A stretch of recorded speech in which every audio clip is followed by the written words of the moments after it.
Ladies and gentlemen, welcome to the Honey Badger Hour, episode 46. We are back, and today we are back with a very special guest, a dear friend of mine, tuning in all the way from Phuket, Thailand, on the east side of the world. My old strength and conditioning coach, good friend, training partner, and coach extraordinaire, Peter the German Forneck. Bro.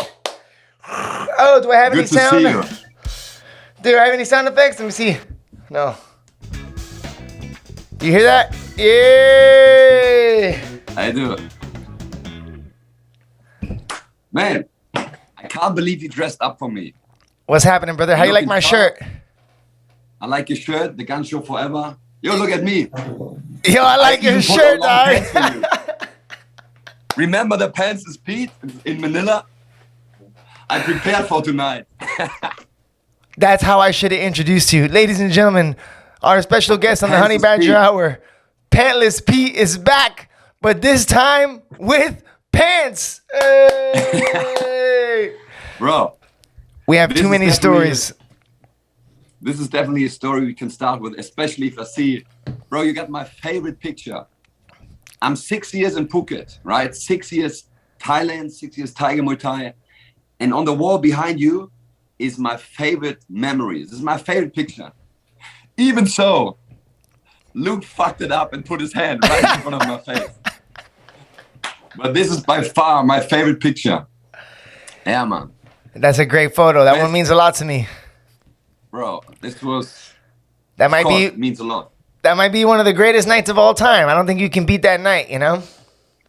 And Yo, we've for me, this was the reason why I came to Tiger Muay Thai. Besides training and all that cool stuff, right? I wanted to become a strength and conditioning coach for professional fighter, fly around the world, going to big cities, big shows like One Championship, sitting in the corner, seeing my athlete, in this case, the best friend, head, knocking the guy down, boom, boom.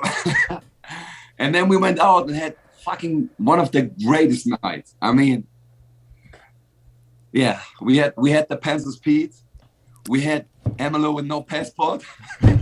You left, you know what's hilarious? That year, that's how I met you. I met you not having your pants in Bangkok and having to go back or something, and we couldn't go somewhere because you had no pants. And we're like, yo, Pete, when you go out, you got to get pants, bro. What are you doing? Just walking around in cargo shorts all the time. And then, like, fast forward 9 months later, 6 months later, we're in Manila, and once again, we can't get in somewhere because Pantless Pete ain't got no pants. Fuck. And Yeah, man. yo, that night ended with a knockout, a Pantless Pete affair, and then the Emilio stupid, I forgot my passport. Remember? At 5 in the morning? Passport. Yeah, we're sitting in that American diner, drinking milkshakes and eating mac and cheese. Yo, maybe like the coolest diner I've ever been to in my life, bro. How cool is that diner? Bro, I mean, we definitely had a little bit of Just a little beers in bit. us, but I remember it was a cool diner. Yeah, the alcohol might have had something to do with whether or not it was a good diner. You're right. Rewinding back. Yo, Yeah, man. And we went to this. You remember when we went to this rooftop bar? yes. Is that the first place Downstairs? you went to? Yes, think yes. so. I wasn't there, but then when Bro. Luke fell down, bro, remember when he fell over the... Oh, man. That's what I wanted to tell. He fell down the fucking stairs down into a parking lot. He could have easily broken his hip that night. Easily. Oh my god. And he didn't even... Well, we didn't even... I didn't even see that. And I heard it was like a big fall, too, man. That's what he was saying. Bro, easy 2 meters. Easy. Probably more. Wow. What a time, bro. What a time. The good old days, huh? Hey, the good old days are still going. The good days are still going. It's just different times. That's all. How long ago was that, man? What year are we talking now? Like, it's starting to add up, bro. Let me real quick jump out of Wi-Fi. I lose you sometimes. Okay, you hear me? Yeah. We're all good. That's the Yeah, only good. problem with the Zooms, you know? Yeah. Say again. What did you say? That those were the good old times, but We still got good times, it's just different times right now. That's all. Times have changed, man. What year was that? You remember? I'm trying to think. 2018 or 2018 maybe, or 2017? I would say 17 was the first night where you fought, what's his name, Pucci? Yeah. Yeah. And I think that was 17, and then we went again 18. Yes, in Bangkok nights. And 19 was a little bit of a slower year, remember? And then COVID hit already. Yeah, 19 was a little bit of a slow year, bro. 19 was a slow time. Oh, and I already came home. I came home for a little bit, too. I think. You came home and you went to, Bangkok. End of 19, you went to Bangkok? Or 20? I think 20. After COVID, I went to Bangkok. All right, so let's get into it. Before COVID. You went before COVID. No. 1 or 2 months, no COVID, normal life, and then... No. My first time going to Bangkok was to live there was after the first corona lockdown in Thailand. Okay. Yo, so I'm talking to my man Pete overseas. What time is it right now in Thailand? We got, 20 past 9. All right, so it's 20 past 9. Oh, wow. So we're talking to my boy in the future, man. How's the future look like? You're 12 hours ahead right now. Or no, 13 hours ahead. I got a little bit wet on the way home. Hey, how's Rain Phuket? Season's going. Oh, yeah. How's Phuket right now with the rain? Well, like this week, we have a lot of rain. The 2 weeks before was sun. And this year is actually pretty good. I enjoy the rain season a lot. It's not too bad. And it's good for training, as you know. Yeah, you like it? Why? Oh, because it's not too hot? Exactly. And it rains every day during raining season? At night, pretty much. Every day at night it rains. And what about during the day? Sometimes it rains? Yeah, every now and then we have rain. This week it was almost every day. But before we had like 10 days no rain. Sun is shining. Good weather. Wow. I like it up here in Bangkok, you know? All right, yeah, so let's get into it, my man. This is a big time for you, bro. Peter Forneck. So, you started off, let's bring it back. Chicka, chicka, chicka, chicka, rewind. How did you get into martial arts, my brother? So, probably as all or most of the boys who are into martial arts, I was one of those kids watching a lot of Bruce Lee movies and Jean-Claude Van Damme. He was my king. Bro, a week ago, I'm sitting at a restaurant called Little Roma, Italian restaurant. And a man comes in, has a hat on, sunglasses, talks to the manager. And I'm like, this is Jean-Claude Van Damme. And he talks like 4 or 5 seconds to the manager and leaves.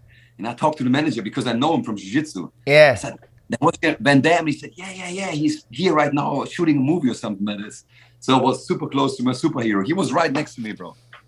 But, no, did you get any words in when? Were you able to talk to him at all? He just came in, something the manager and left. Anyways, back to the story. Just a cool thing to say. Yeah.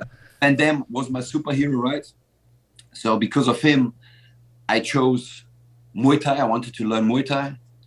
And I was like 13 years old, going first time to a big city. Like I'm from a little town, 2,500 people live there. I had to go to school to a bigger city. And maybe 1 or 2 weeks in, had my first street fight, right? 3 guys come up. I'm a small kid. I'm crossing the road, get the first green light and get stuck in the middle of the road because I don't get the second green light, right? It was a big road. And I see them from far away already looking at me, coming over, going through the cars, hitting me with the shoulder. I take a punch. The other 2 come over and they want to fuck me up. Hey, why are you in our way? Give me another punch. And I had to apologize, right? They were like 16, 17, 18 years old. Oh, they were a little 13 years old. Oh, they were older than you. Yeah, man, I'm 13 years old. Just took 2 shots, 3 big guys in front of me, and I apologized, okay? And I went home, and I told my dad, yo, it was like close to Christmas, right? For Christmas, I want a boxing bag. I want some dumbbells. I need a bench press. I need this. And he gave it all to me. And I told myself, I'm not going to apologize anymore if I'm not fucking shit up, right?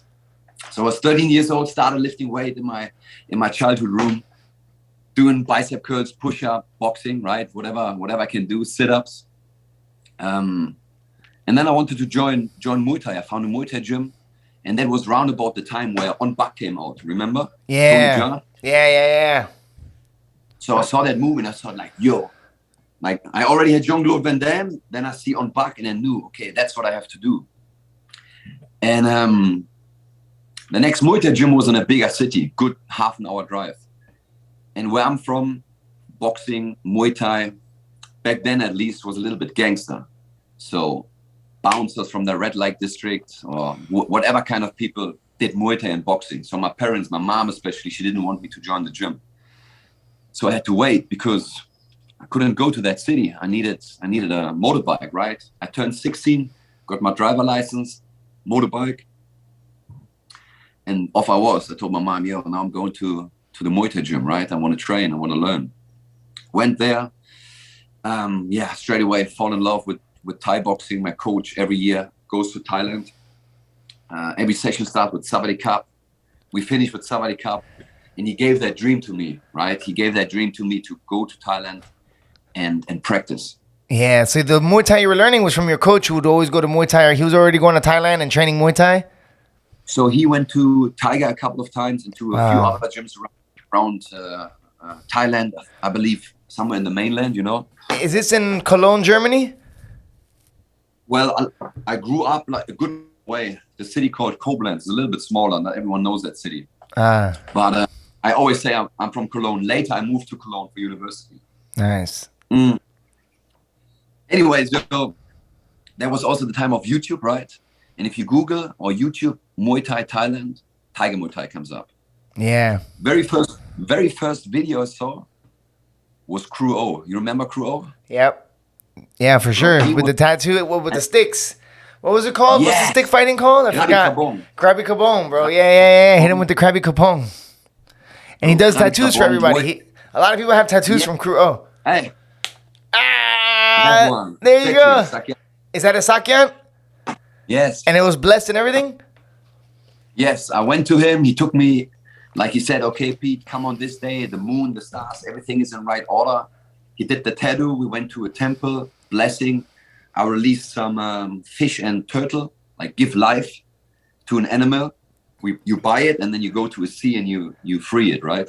So all that really? kind of stuff yeah, man. So when I saw him on YouTube, right, he was talking, and you know, he's, for everyone who doesn't know Crew O, he's like that Mr. Miyagi type of guy.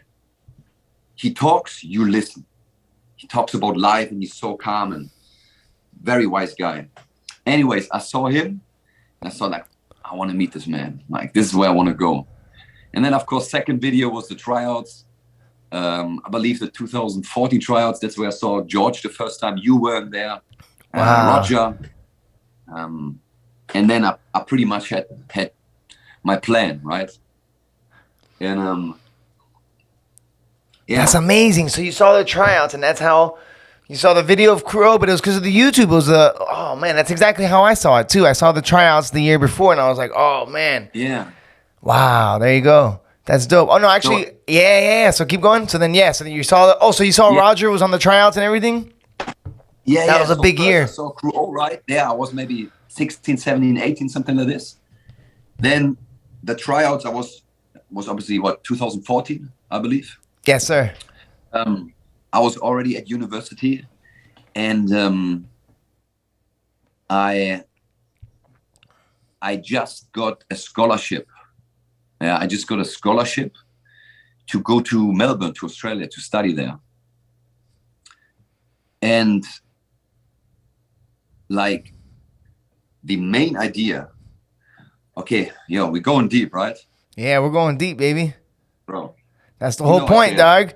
I got the new studio cracking. We got the flag. We got the things. This is no joke, dog. I'm in the studio now. We're in the hyperbolic time chamber. Let's get it. So when I just started Muay Thai, right? I just started Muay Thai, and my dad got diagnosed with cancer. I was just 16 years old, a little bit younger. I was 15 and just turned 16, right? And the doctor told him 6 months. That's it.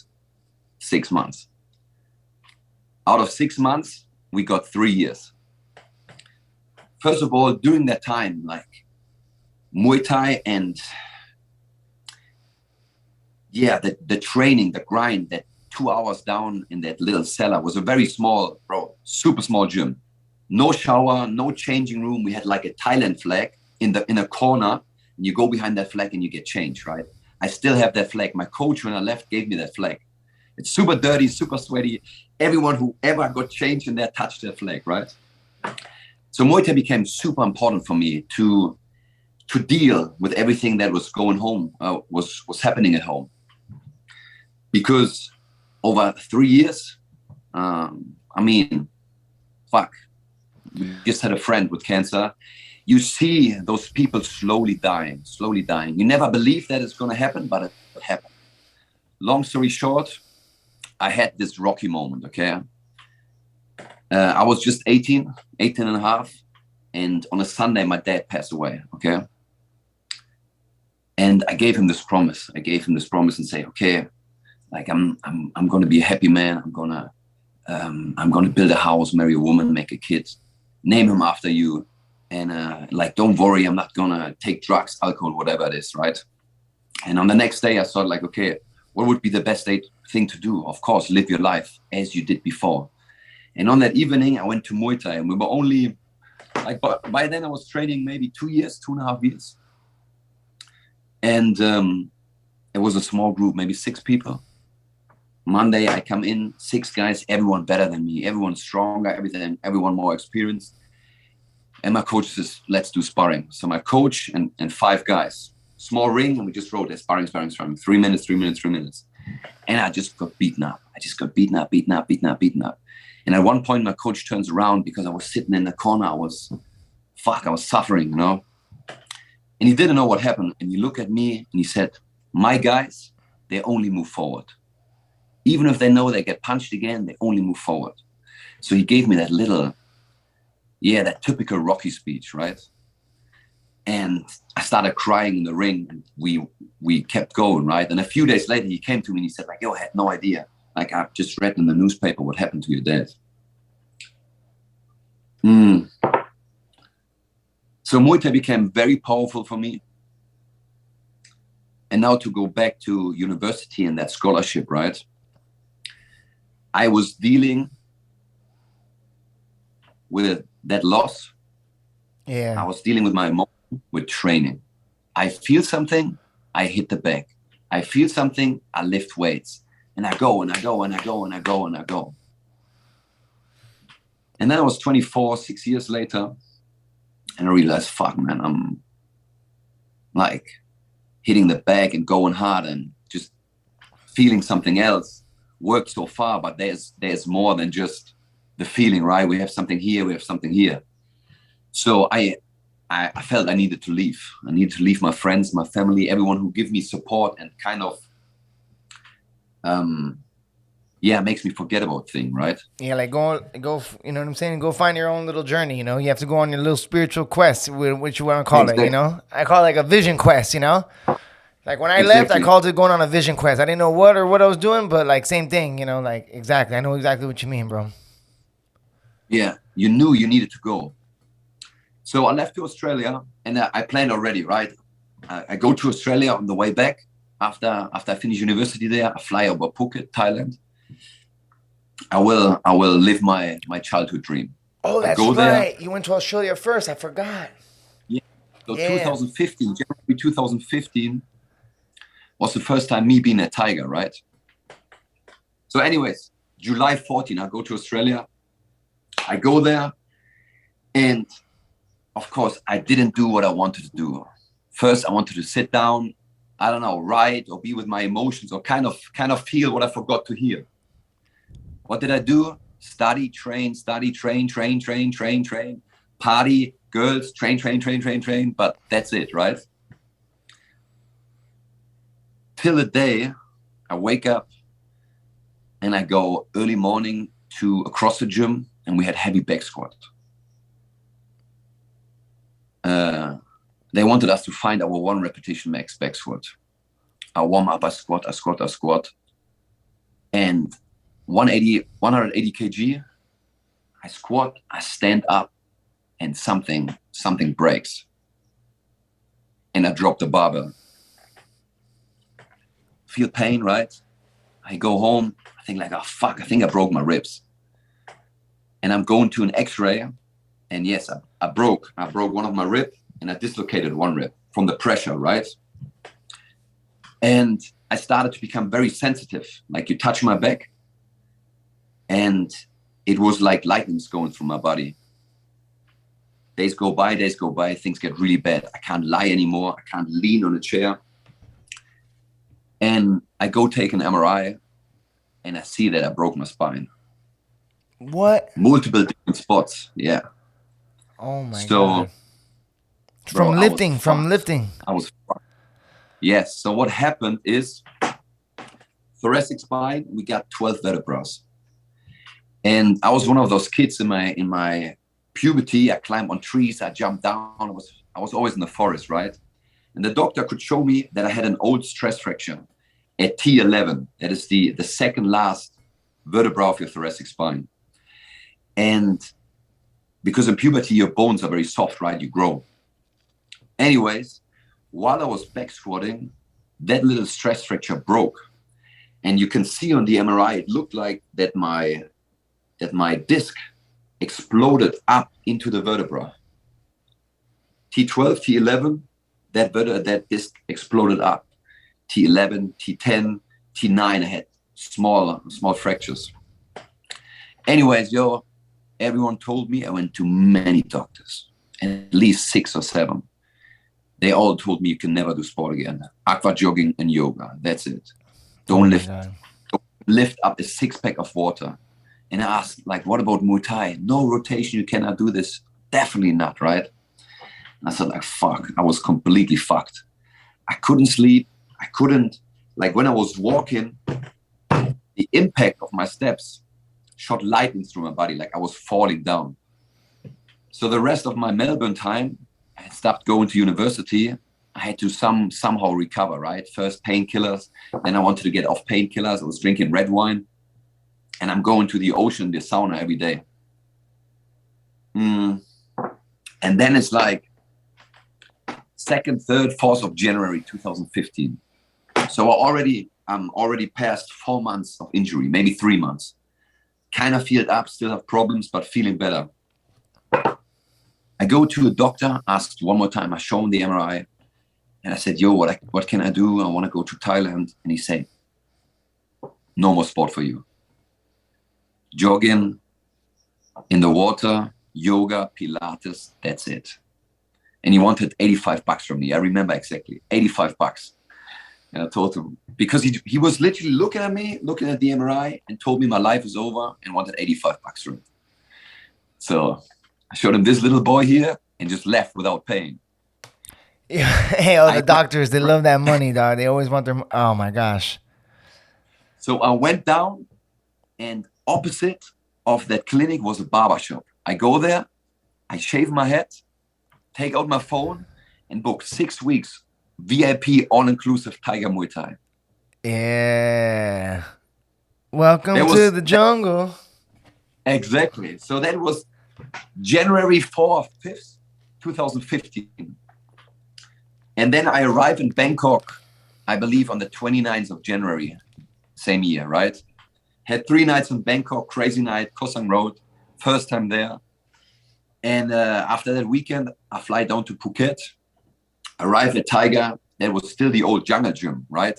Yeah. Where we had the cafe, the barbecue, the grill, the Tiger grill, next to the fighters ring. Next to the advance ring. You're talking about the first, where they had the little roundabout in the front. Oh, and how I'm trying to think, how was that area? In the front was just the ring. So, then you had the little office. You had the little office with Miss Lake and everything in the front. Yes, and then you had the advance ring. And then the more you walked, the more intermediate in the next level. And then in the back was the beginners.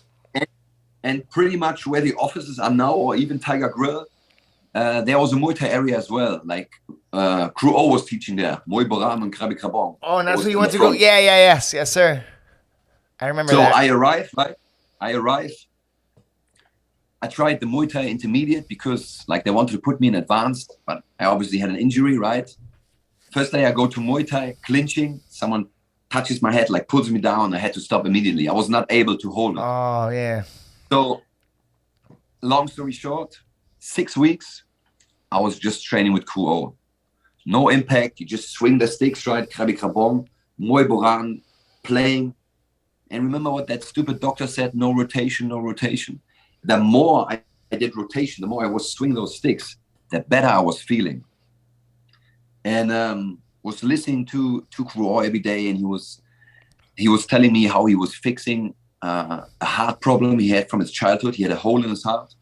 And just with Muay Boran, Krabi Krabong, with breathing techniques and focusing on that area, he was healing it. And I was just listening to him and meditating and going every day, twice to his training.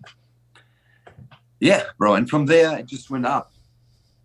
And your back was starting to get better. It started to get better through the training with the Muay Boran and everything. How long were you there for the first time in Thailand? How long was your trip?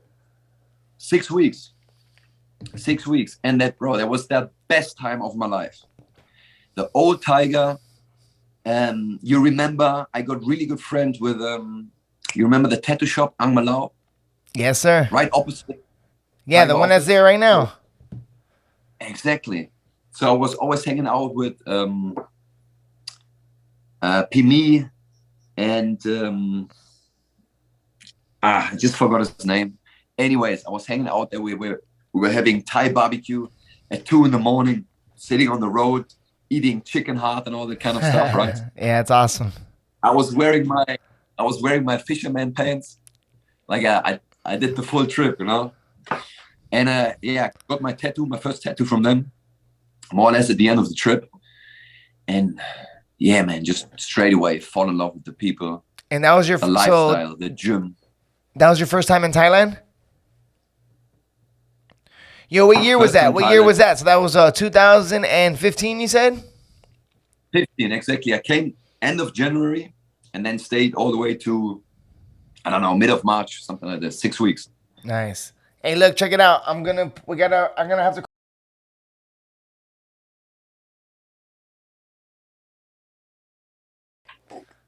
We're back, ladies and gentlemen. Part 2 with my man Peter Forneck. Appreciate that. We had a little bit of a disruption, but we're back, baby. So, Thailand talk continued. 2015. How long did you stay your first time in Thailand? How long was your stay? 6 weeks. 6 weeks. 6 Wow. weeks. Where did you stay? Like what hotel? What area? The first, I believe 2 weeks.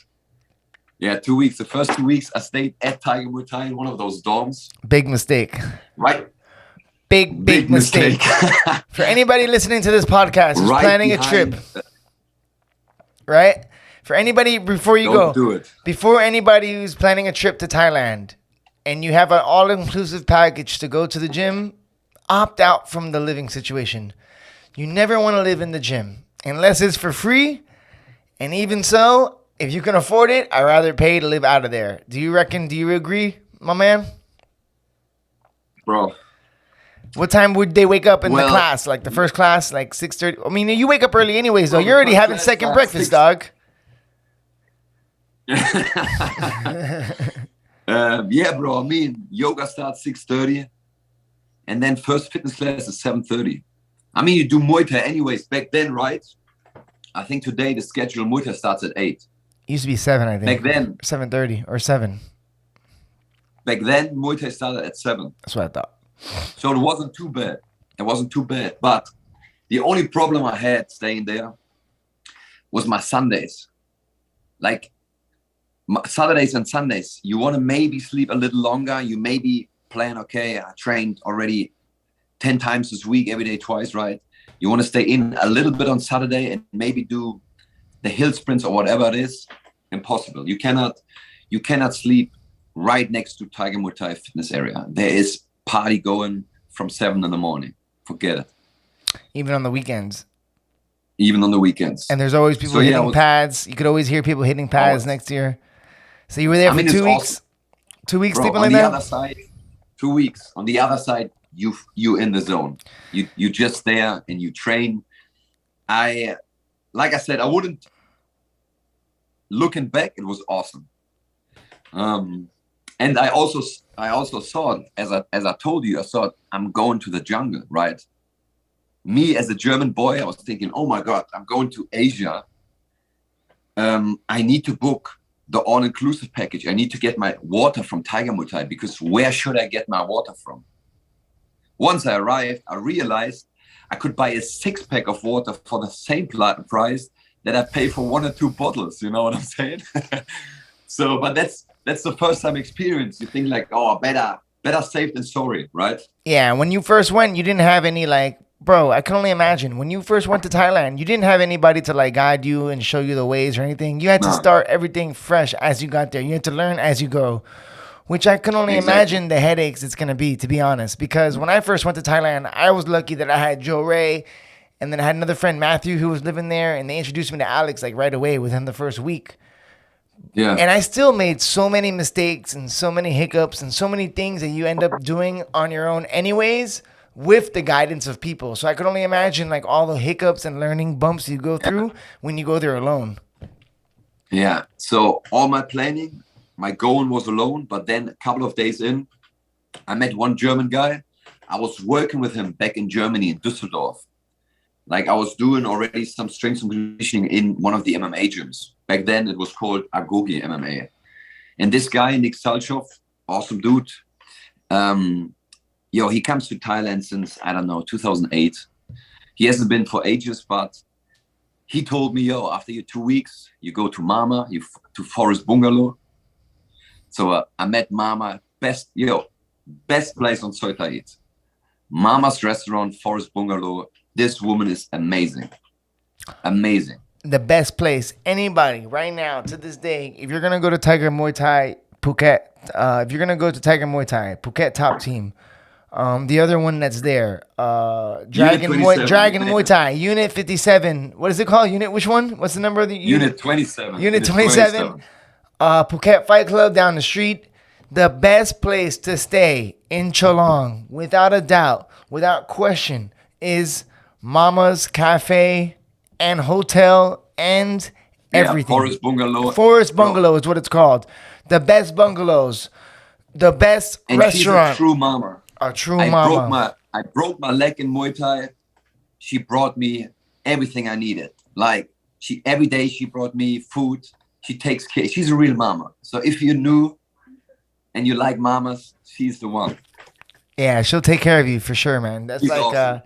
Visa runs. She'll have you set up with a visa run. You need to get like a hospitals, doctor, transport, taxi. She's got everything. Taxi, laundry service. I mean, I'm sure she's got lawyers. Yeah. You know what I'm saying? And if you get arrested or something. Her coffee shop. It's the best coffee shop. I believe her coffee shop is the most underrated shop on the whole soil. It is, because I never go there. I always forget to go there. It's so secluded. It's so like you gotta think. You gotta think to go there. Yes, you're in that room. The aircon is awesome. The food is awesome. The coffee is good. You can sit there, relax. You can work. Like all the other places are pretty packed, right? That's where I was always in Mama's. I was sitting in Mama's and doing my thing. Especially, when you're a coach at Tiger. I don't want to say you're kind of a rock star, but people come to Tiger and people come to you. And the moment they see you in the coffee shop, of course, they want to get to know you. They ask you questions. They ask you, hey, coach, what are we doing later in training? Hey, coach, should I drink my coffee with normal milk, soy milk, coconut milk, or no milk because I want to lose, So if you want to have a moment for yourself, I think Mama's Cafe is the place. If you don't want to go too far, you can just go there, relax, and no one is. And they have great. Well, I don't know, and they have great food too. The food is so good. Like they have like awesome Italian. I used to love the chicken parmesan there. Like good cheap meals too. Like you can go there on the weekend and have a good meal. You go watch the UFCs on Sunday. UFC. Yeah. What people don't know is, hey, when you're in Germany, what time are the UFCs on in Germany? Are they on at a weird time? Yes. So we always did UFC breakfast. So we watched the UFC obviously later. Luckily with internet, you can do this. In Germany, you mean, back right? Then, yeah. So you record it and wake up, or you'd wake up super early and watch it live? No, like the only one I watched live was the the Conor McGregor Jose Aldo card. Bro, with the yellow stayed mats up the whole fucking night. Like, we watched the prelims, obviously, and it started around about midnight. And Conor McGregor was like 5:30 a.m., something like this. 15 seconds, it's all over. So, like, what the fuck? And you guys went to sleep like 20 minutes later. You waited. Oh, that's what a superstar. That's what a superstar does, bro. That's what Mike Tyson used to do, dog. He makes you wait, and it's over. It's over. You're like, what? Over. Wait, hold on. How did he do that, bro? Did he, like, how? Man, Mystic Mac, for real. Bro, he'll go down forever, like, as that. Like, yo, he knocked out Jose Aldo. The only guy to ever beat him like that. It's crazy. 15 seconds and changed MMA forever, bro. Changed MMA forever. In a good way, and sometimes I feel like in a bad way, which is weird, because MMA used to be like a sport that was very, it was very niche, you know? Like, it was very like, you had to find gyms, you know what I'm saying? Like, you couldn't just go, and it wasn't like throwing at your face. And Conor McGregor brought a whole new element, the talking shit too. Bro, remember UFCs back in the day used to be like Forrest Griffin and Stephen Bonner, you know, they would like fight for like honor, like always just like Japan. And then like he brought that bad boy era. GSP, bro, Jose Aldo, those guys, Lyoto Machida. Remember the Lyoto era? The Lyoto era, the karate, respect, anybody can do it. And then Conor McGregor, Conor McGregor was like the D Generation X of UFC. It was like it was the Attitude Era where he started coming out talking shit. Blah, I'm gonna knock you out. This is the round I'm gonna knock you out.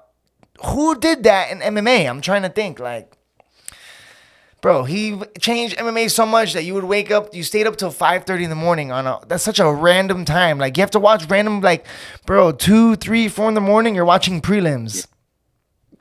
Bro, you only, crazy. Like, we then only did that for Mike Tyson. Mike Tyson, we had the Klitschko brothers. You know Klitschko brothers? Yeah, they were big. Guys would do that for Oh, okay. Exactly. They were huge. Those fights were most of the time playing for German time because, I mean, they half German, half Ukrainian, right? They fought a lot. They fought a lot in Europe. Exactly. They fought a lot in Europe. That's right. Very popular in Germany. That's right. I mean, MMA, don't let me lie, but 2014, 15, that time, there was no, I'm not sure if MMA was, not MMA was forbidden, but there was no UFC in Germany.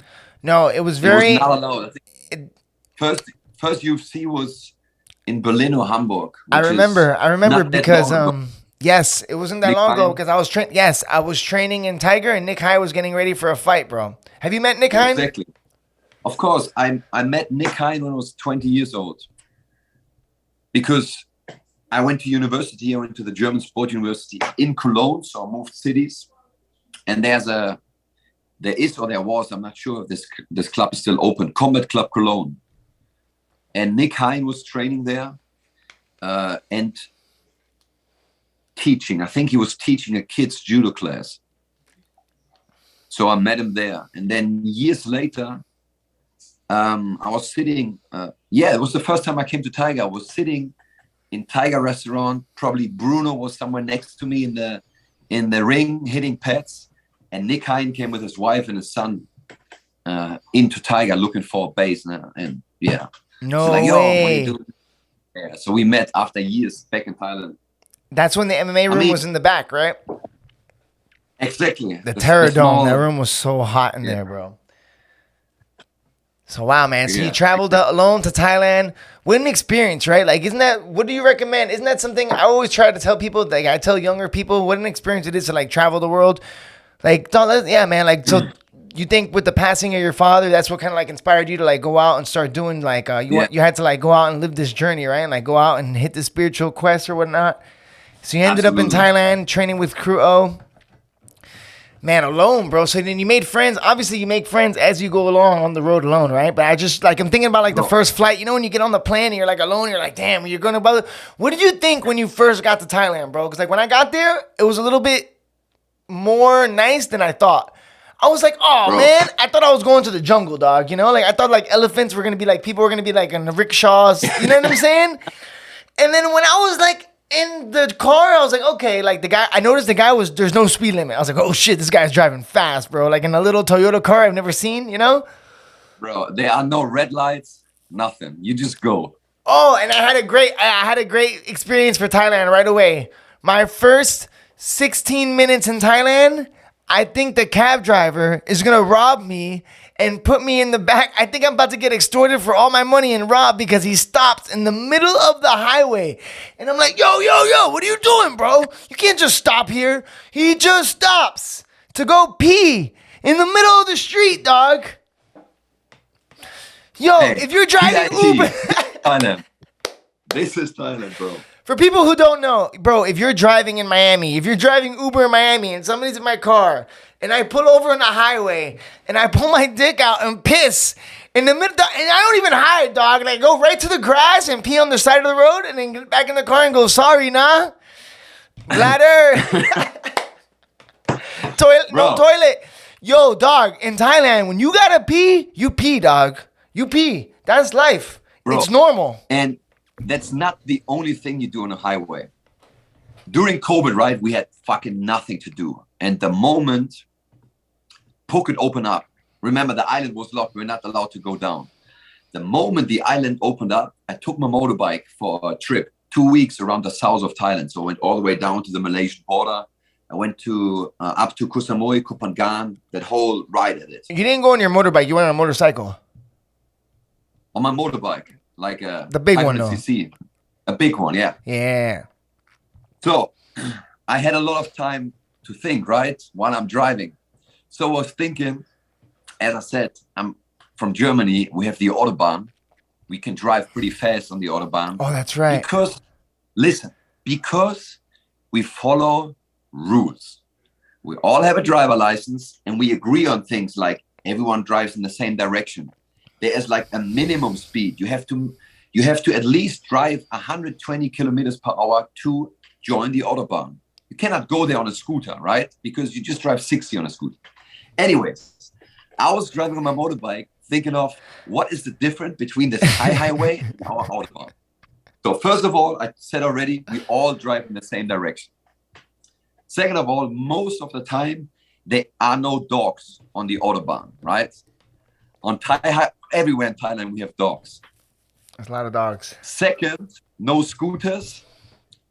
And next is no one fucking tries to sell pineapples or mangoes on the Autobahn. And even worse, no one stops on the Autobahn in the middle of the Autobahn to buy a mango.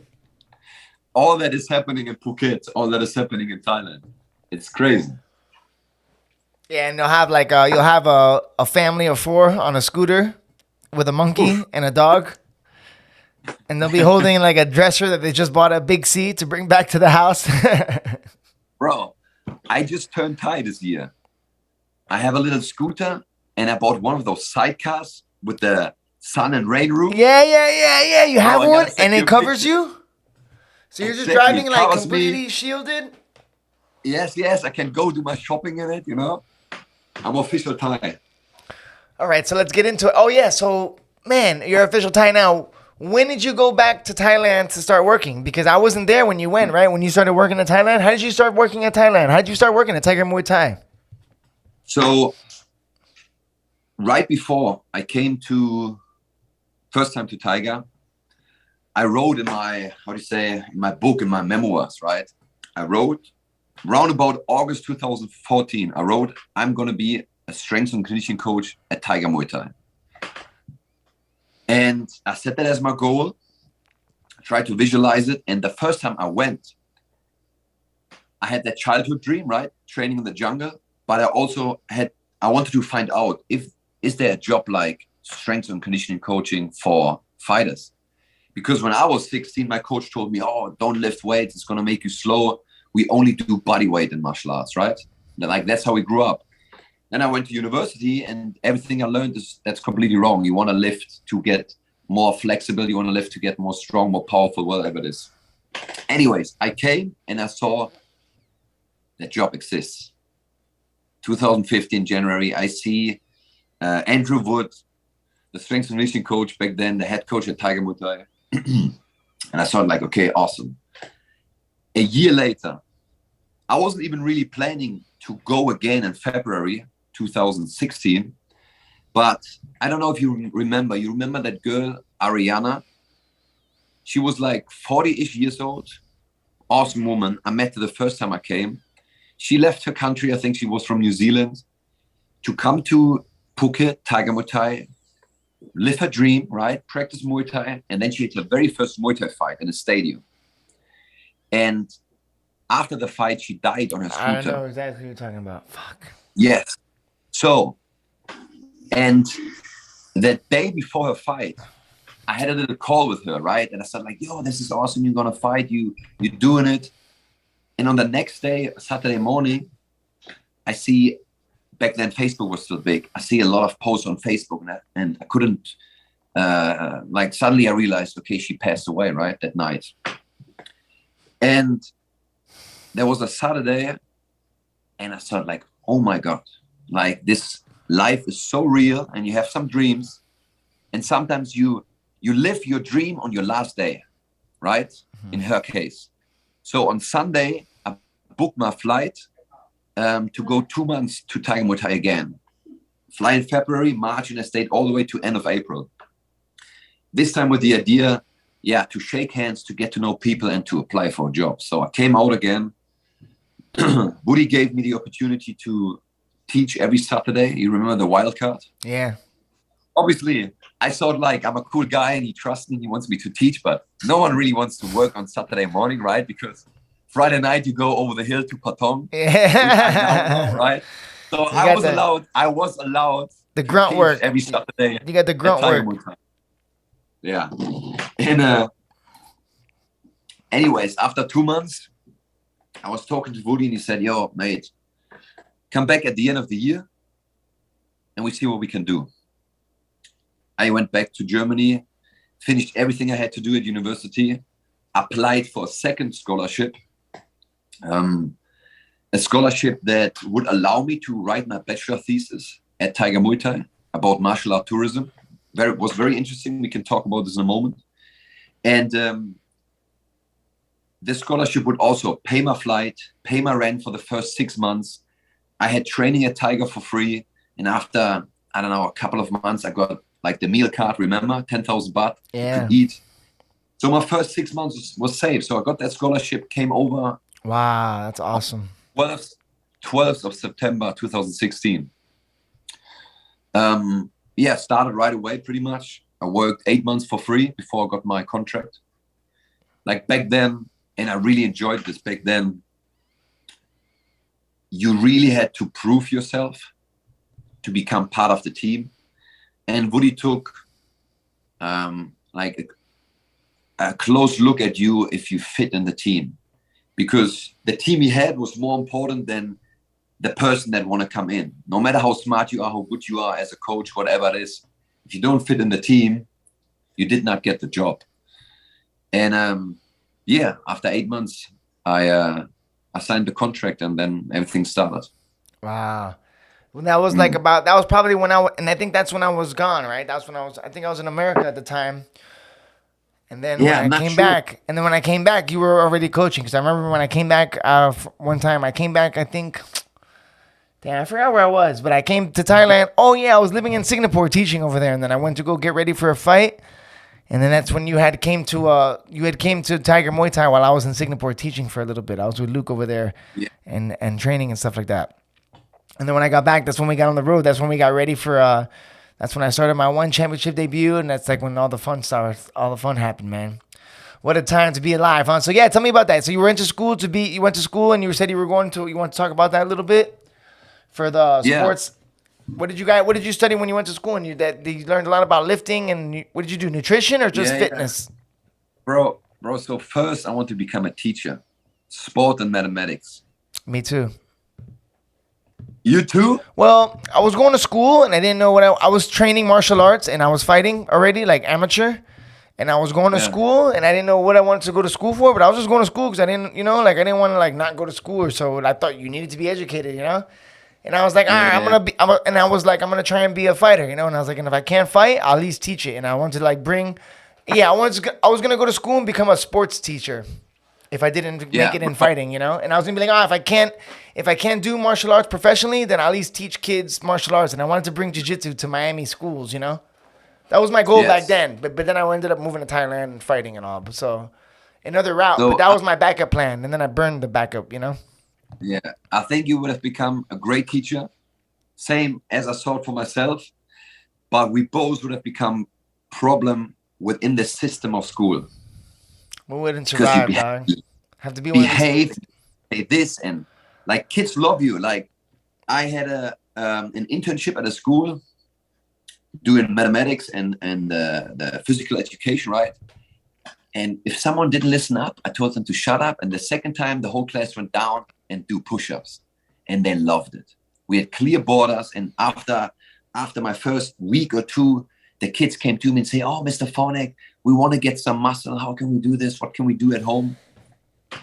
So they were super interested. And then parents called the school because one kid had pain, sore muscle, right? Their arms were a little bit sore from doing push-ups. And my teacher comes to me and says, "Pete, I love what you do, but if you tell someone to do something and they don't do it, and as a punishment you let them do push-up, it's on the same level than me hitting you. So I'm in prison with one leg." What So year was after that? That was like 4 years ago. Bro, that was, what was that, 2013? 12, 2000, no, don't let me lie, 2012.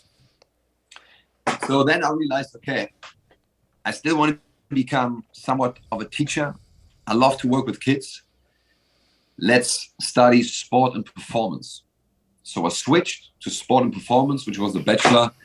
That is all about how can I make you stronger, faster, higher, with training, nutrition, all the way up to performance enhancing drugs, right? It was all about that. My majors were Olympic weightlifting, so clean and jerk, snatch, we did all that stuff, and boxing. Oh, Those were my wow. two majors. That's awesome. Yo, you get to do major in boxing. Yeah, That's amazing, bro.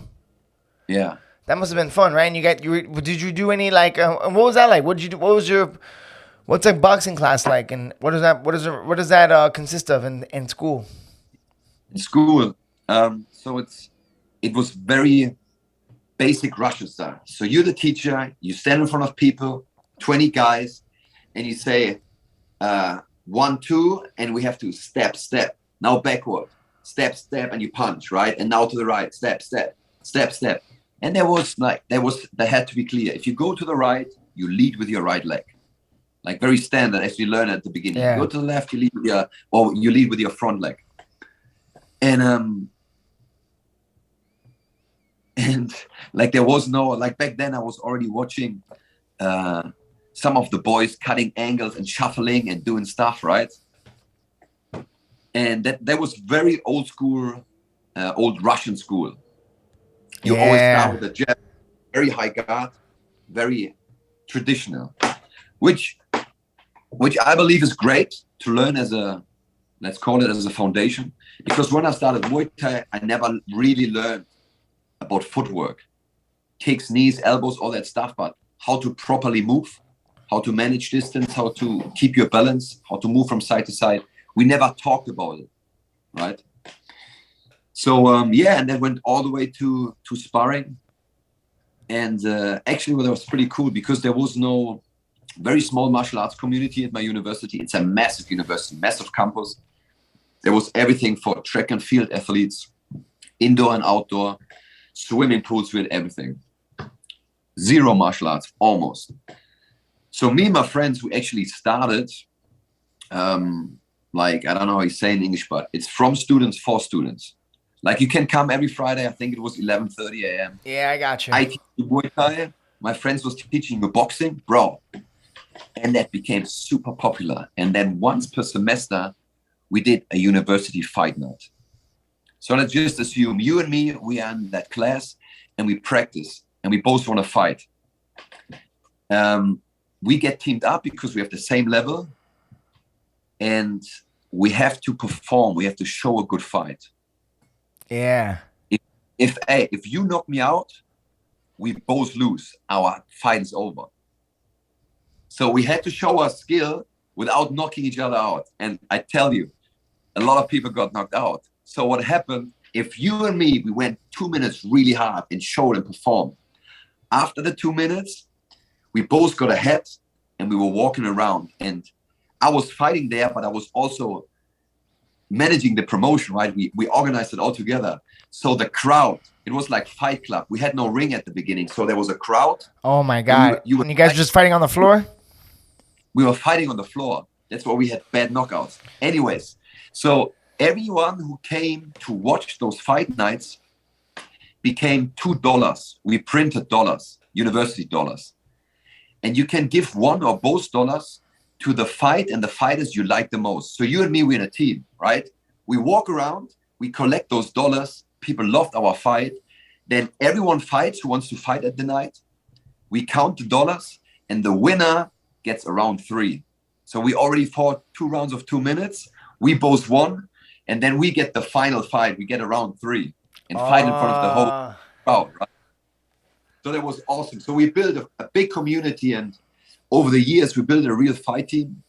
And then I was competing with that fight team. Suddenly we had a real boxing coach, and I was competing in Germany for, the University Boxing Championship. It was really cool. Yeah, fuck, man. Like, right? 3 rounds of 2 minutes or 3 rounds of 3 minutes, something like that. And what you had? What kind of gloves they had? Like, was it like boxing gloves or like different types? Boxing gloves, but I'm not sure if we had. I think 8-ounce boxing gloves. Yeah, no, but you had like gloves on and stuff. Yeah, like headgear and stuff too, just to be safe and all.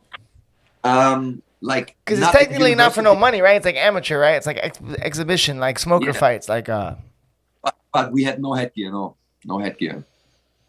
Damn, we're about to. Yeah. Yo, so all right, then we got 4 minutes left on this one, and then I'm gonna have to do the upgrade, yo. Bro, why don't you kick JP? No, I know it's still even though with 2 people we only have 40 minutes. It's weird. When's the last time you did a Zoom call? I'm gonna have to buy the upgrade because I have more interviews this week. Yo, so now you've been training in Tiger Muay Thai, man. You were teaching over there. How long were you in Tiger Muay Thai for teaching? Well, now 6 years, bro. I just resigned. Yeah, so this is why. Yeah, so this is big news, man. Sorry, say that again. 6 years. 6 years at Tiger Muay Thai. 6 years Tiger Muay Thai. So that's definitely something we should talk about. What a long time, bro. What a long time, man. What an experience. What a journey, huh? Bro, to say it now, it's the best thing that could have happened a young man in his mid-20s. I was 25, 26 when I came. What an experience. That's how old I was when I came to Asia too. 26 years old, you know? Yes, yeah. What a good time, because you're a little bit older. You're a little bit older, you know? Sorry? You're 34? Yeah, I'm 30. I'm 35 now. I'm 35, yo. 30. Yeah, so I didn't make it 10 years. I didn't make it 10 years. What's up? Getting old? I'm old, dog. I'm not getting old. I am old, bro. My beard, I can't stop the gray hairs. I'm not even trying, dog. I'm just being old and accepting it. You feel me? I just got to get me a little wifey wife, dog, and some kids so I leave my legacy. That's all. I'm just worried about leaving a legacy now. I don't even care about that other shit, you know? You know, like if I'm going to be in Miami, but the thing is, I want to make it in Miami, dog. I'm tired of traveling, so I want to be here, you know, but if it don't work out here, I'm just going to go back to Asia and grab me a wife real quick and come back, dog. Bro, I tell you what, we fucking miss you out here. I miss it, bro. Like, I miss it, dog. I miss it. I miss Thailand a lot, bro. And you know what I heard? What's up? I heard you slagging. I heard your jiu-jitsu. I heard I'm what? You on the low in your jiu-jitsu. Oh, yeah. I'm not really training right now, bro, for sure. Yeah, that's all right. I'm just doing comedy right now, so I'm like in the next phase. Yeah. You feel me? But I'm going to train today, actually. I'm talking all that crap. Bro, I'm coming back. I'm coming back, dog, but I'm getting better. No, listen, bro. By the time I'm coming for you. Bro, there ain't nothing to come for, dog. I'll be done and dusted and retired before I see you again, dog. That's the thing, bro. Like I'm doing other things, man. I'm kind of like, yeah, I need to keep training. I need to get back to the gym, bro. You're making me feel guilty now. Yeah. I'm supposed to go tonight, but I say that every night and then I don't go, so. Yo, but I'm teaching jiu-jitsu every day, and I'm rolling with my students now, so I'm getting pretty busy, dog. I just started teaching at a new gym.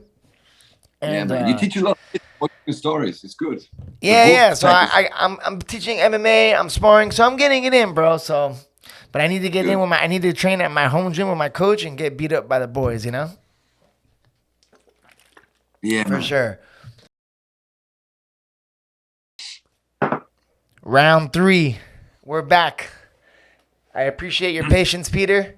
Ding, ding, ding. You're the guinea pig with the Zoom. You're my first Zoom call with the new studio and all my new stuff. So I'm gonna have to pay the big bucks, dog. I'm gonna have to pay the piper for the exclusive. I'm gonna have to get like the unlimited time because I have another interview and I can't be doing poor people. I can't.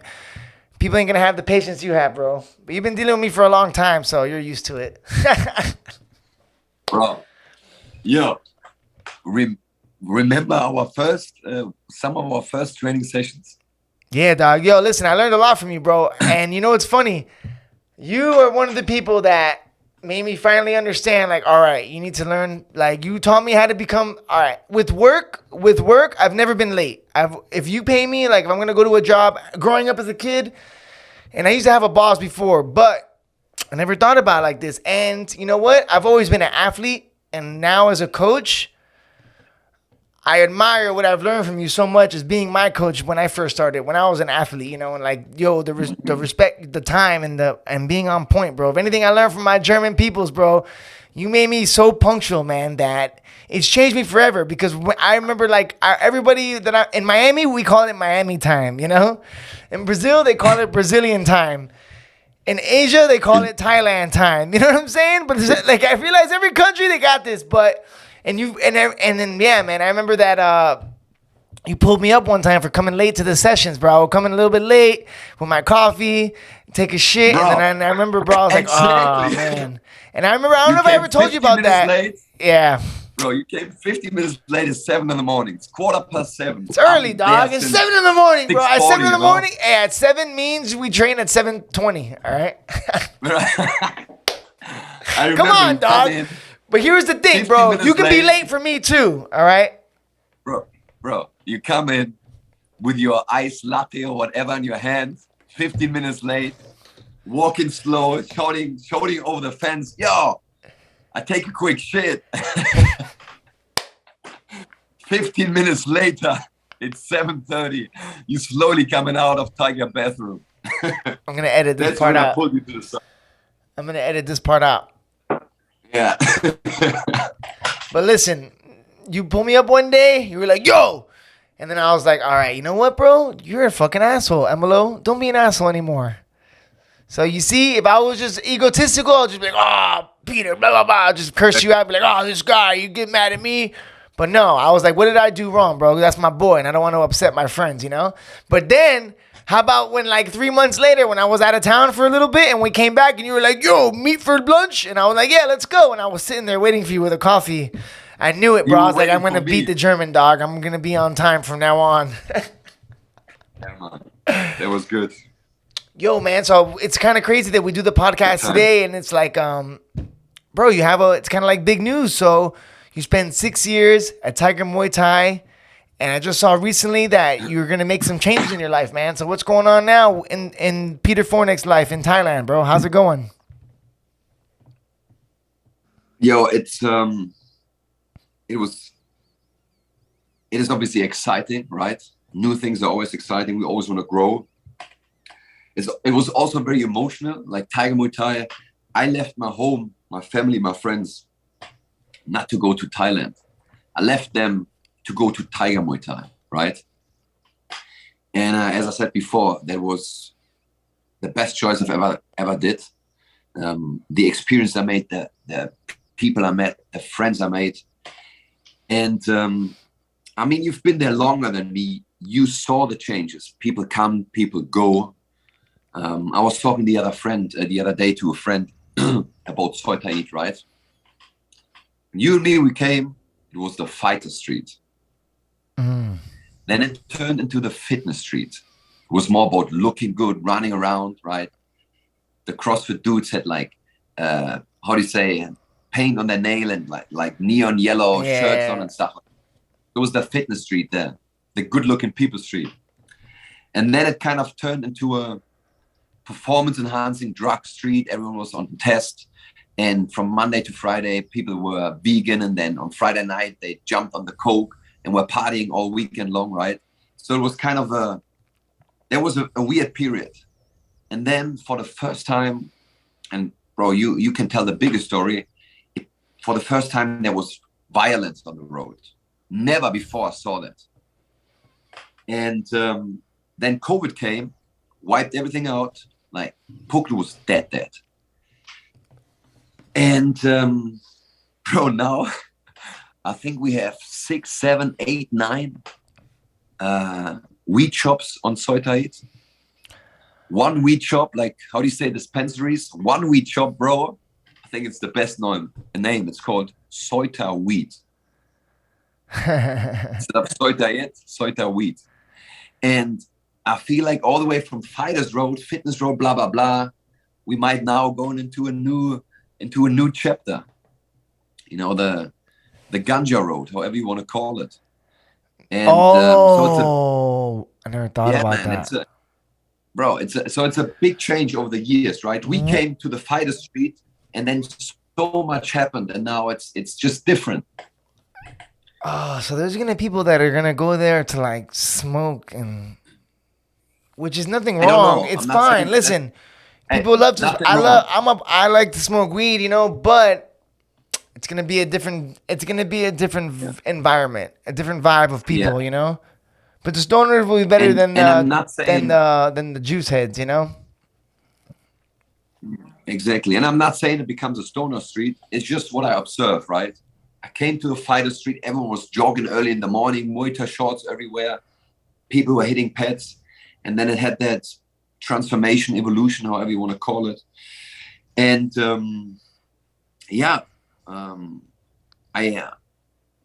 I think that's not the right place for me anymore. And when it comes to Tiger Muay Thai, as I said, that was the best place in the world for me. When I arrived, I said, I'm going to stay at least 1 year. And I'm going to stay as long as I can learn as a coach, as long as I can learn as a man, as a fighter. Obviously, as a fighter, you can always learn. And as long as I have fun. And Tiger was a little bit like one of those girlfriends we had, right? You know already there's no future. You should have broken up 2 years ago with her already, but you remember the first 4 years, they were so good. Let's try to make it work, try to make it work, try to make it work. But then when you break up with this girlfriend, you realize, oh, finally, it hurts a little bit, right? But now I can move on and do something new.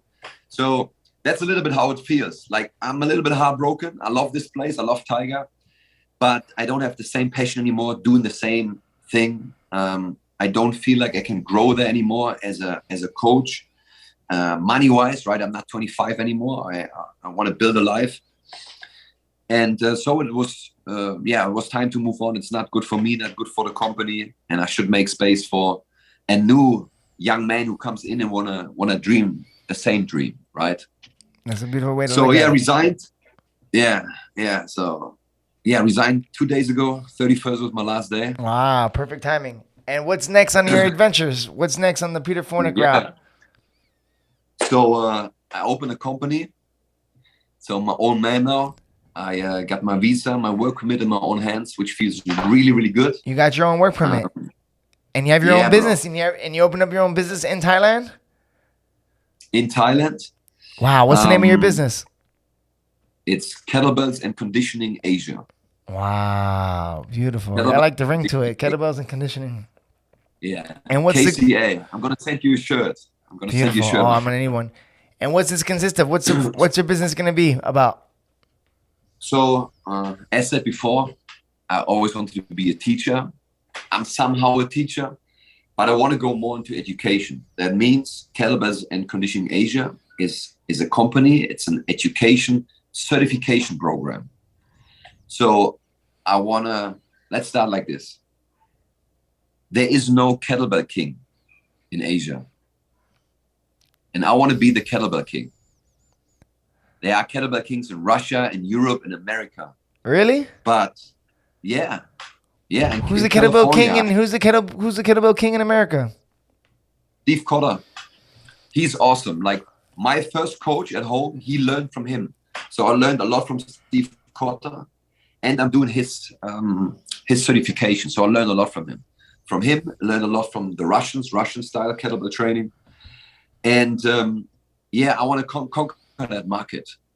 I want to conquer that market. I want to offer and provide like high-level kettlebell training, high-level kettlebell education for everyone who just wants to feel good and be fit, or for everyone who wants to become a coach. So you can come to me on a Saturday. I offer seminars. We train 5-6 hours together. And I'm not only making you tired, I'm not only letting you swing the kettlebell, I make you control the kettlebell, which is the first certification level of my program. KCL level 1, control the kettlebell. You learn all fundamentals. And if you pass it, if you get certified, there's a little exam, you move on. Second level is own the kettlebell. So we go a little bit deeper. You learn how to work with 2 kettlebells. And then you can climb down the certification process. Depends on how far you want to go, right? And in an ideal world in the future, next month, I got a seminar booked in Bangkok. 20 people show up. I teach them. We have a good time. Everyone gets certified, learn a lot.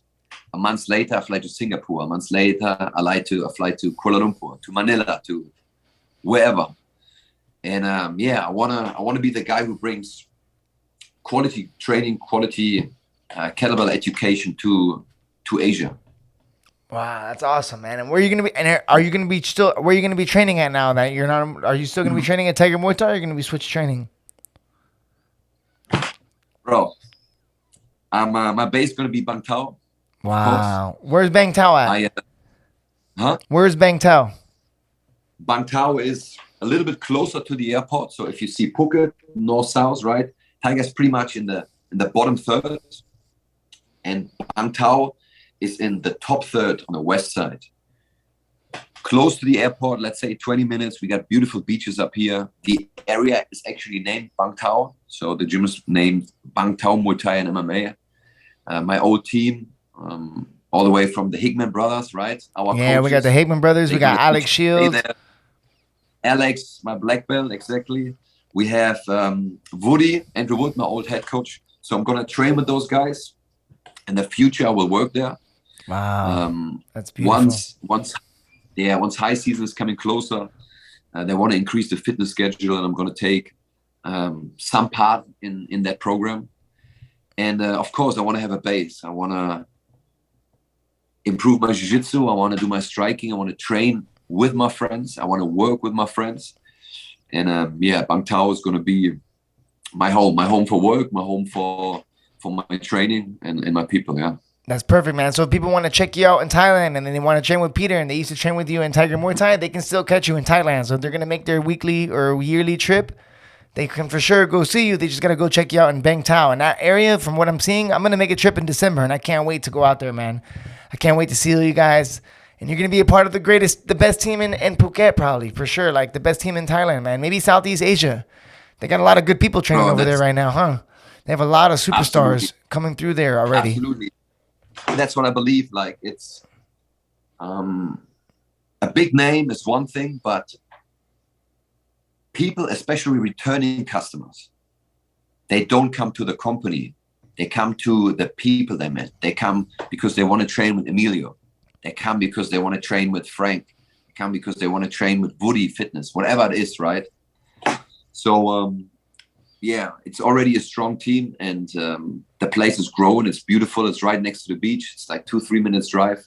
Wow. So after a good session, you can just go to the beach, get a coconut, jump in the ocean. If you want, you hang all evening there, see the sunset. You know, it's awesome. Oh, wow. You can just hang out there and see this. Because it's not like in Chalong, it's like 30 minutes away from the beach. So it's like you're near the beach, but you still got to, it's like a little bit of a trip. You're tired. If you drive to the beach and drive back, you'll be your back will be sore. You don't want to do that in between. During the week. You don't want to do that in between training sessions in Tiger Muay Thai. You might think if you're going to train in Thailand, and you think you're going to be living in Chalong and going to the beach in between training sessions, it's probably not going to happen, right? Yeah, Cholong just has not a lot to offer. It has obviously the fitness road, which They got is the awesome, fitness road but and restaurants. They got the good that's pretty restaurants. much it. Central Festival is the next cool thing, right? It's more of a local And, area though, for sure. Yeah, what I love up here is like right next to Bang Tao is what we call Changtale, and it's a little bit the Beverly Hills of Phuket. Oh, Like you nice. go there, we have some nice restaurant, good coffee shops. You dress up a little bit, right? Put your pants on. Before we were always running around, like yeah, exactly. That's you see, I'm prepared. Yeah, back then in Cholong, you're always in sport shorts, no shirt, sunglasses, which is cool. But up here, you're also you can do that, right? I'm all day long in my sunglasses, my swim shorts or Muay Thai shorts, whatever it is. But you have the opportunity to put on some nice pants, a shirt, take out your girl for some nice dinner, right? Not only, I don't know, German sausages, fatties, you know, like you can go to some nicer places. How far are you? How And, far? I love it. How far I do you miss live from fatties. Fatties now? This is big. Bro, This is tough. for the How often last- do you go? When's the last? bro. How long you been living in Bangtao? bro, since October last year. So What? every day I'm driving down to Tiger. Yeah. How long's the drive like- from Bangtao to Tiger? Like on a good day, it's 30 minutes. Everything between 30 and 45 minutes depends on rain and traffic, right? And on a motorbike, not on the car. Wow, 30 to 45 Yeah, it minutes. was My cool. man, that's crazy, bro. You were like commuting like, yeah, that's not the point. Like, you don't drive to you don't move to Thailand to commute 40 minutes, you know? But you paid Yeah. the cost to be the boss. You did what you had to do to get where you are now. You planted the seeds, Exactly. and now you're where you belong, bro. You're living in Bangtao. You got your own, this is where you're talking to me now, from Bangtao in your little condo, in the apartment? Exactly. Yeah, yeah. And how's the scene like in Bangtao, my man? That's awesome, bro. Wow. So you're getting good level training, getting rolling in. You got your blue belt recently? When did you get your blue belt? That's I awesome. got my blue Congratulations belt. on your blue belt, man. Ah, this is awesome. Hell Hey, yeah. I was always saying, I want my blue belt because so much happened, right? Like you left, Alex left, so never many thought people about left. that, And I was yeah. like, yo, if I want to get my blue belt, but from Alex or from Emilio. And yeah, then it happened this year, right before Grapple the Temple. I believe there was somewhere around, was it April, February, something like this. Yeah. So I got my blue belt there, competed at the Temple tournament. And I was actually surprised because I'm more of a no-gi guy, right? And I won the gi and lost my first no-gi match, Oh, which was a pretty hard match. But Yeah. that was cool. Yeah. Because no gi can be like a gamble. You never know who's going to be in there. You can have like some random wrestler guy who just beats everybody and just lose right away or something, you know? Yeah. It's such a wide bracket. But when you have the belts, you kind of know where you're at, more or less. Yeah, yeah. Which is what's good I about had the a- belts, right? A great match, yeah. And, And then, you yeah, bro. Now, Oh, and you competed in Phuket at the temple. Yeah. And you got 2 stripes now. So we, Oh, yeah, I 2 love it. stripes. Chopping away at it, bro. Beautiful. After the last competition, remember Siam Cup?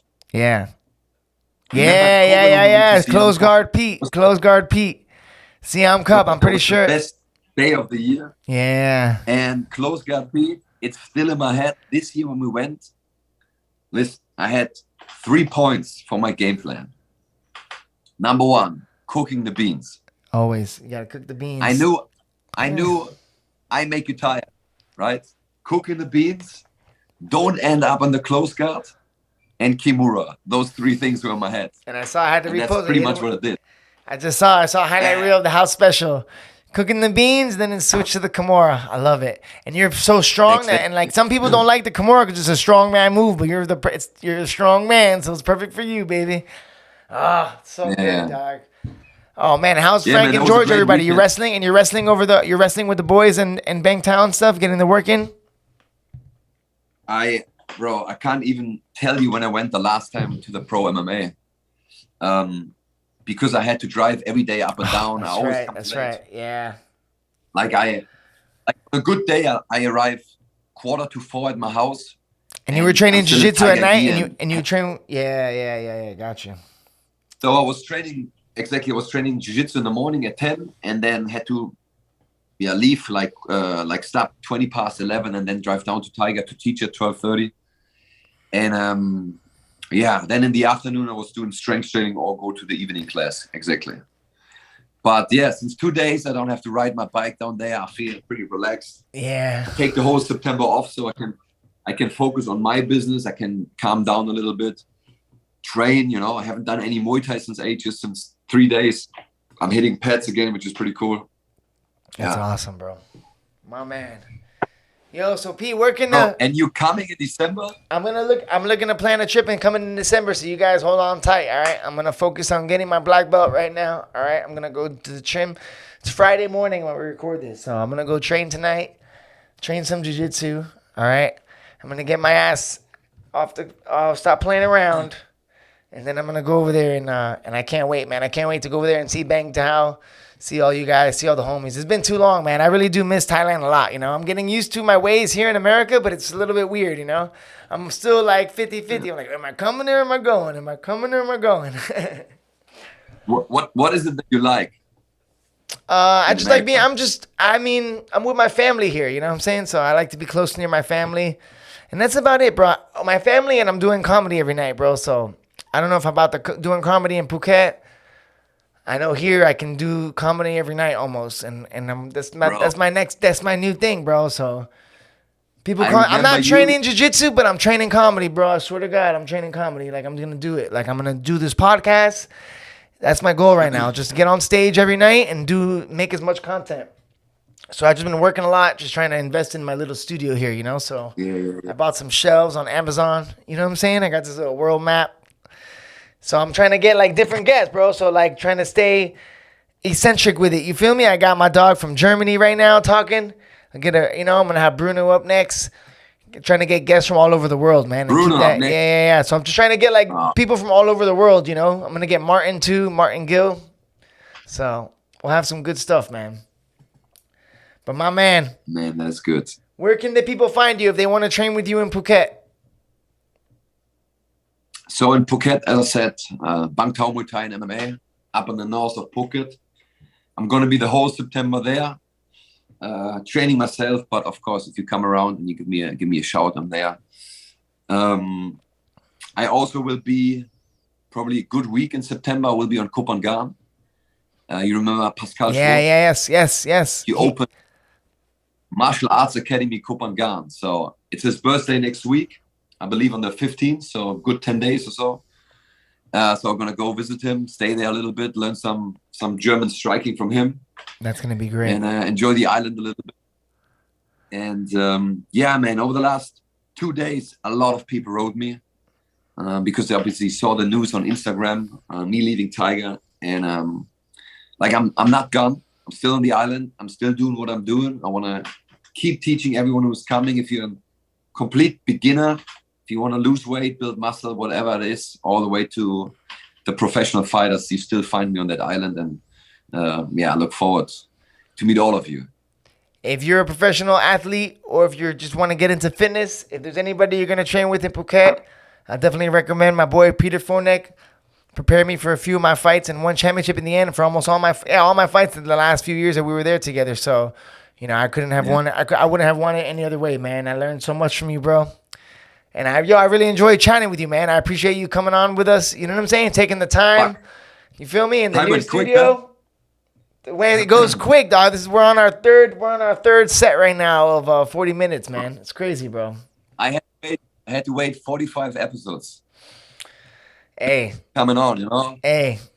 Sometimes the good things sometimes in life, the more you wait, the better it is, baby. Look, now we got the Real Deal studio. You know what I'm saying? Right?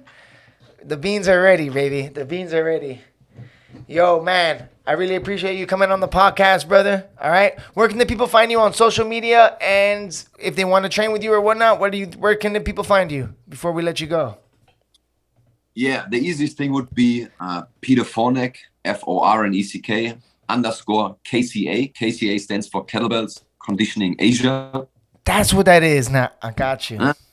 And there's also, I have the link in my bio to my new page. So the company Instagram page just gets built. So it's a very new page, Kettlebells Conditioning Asia, KCA. And yeah, man, exciting time. There's a lot coming. You will hear more from me. And especially if you're in Asia and you want to learn kettlebell, shoot me a message. Oh, man. practitioner or journalist. If you want to have someone hosting a seminar in your facility, I'm the man. Anybody internationally known, and yo, we got a big audience. Our audience is all around, dog. I appreciate you for coming on the podcast, my brother. Ladies and gentlemen, that's a wrap. Honey Badger Hour, episode 46.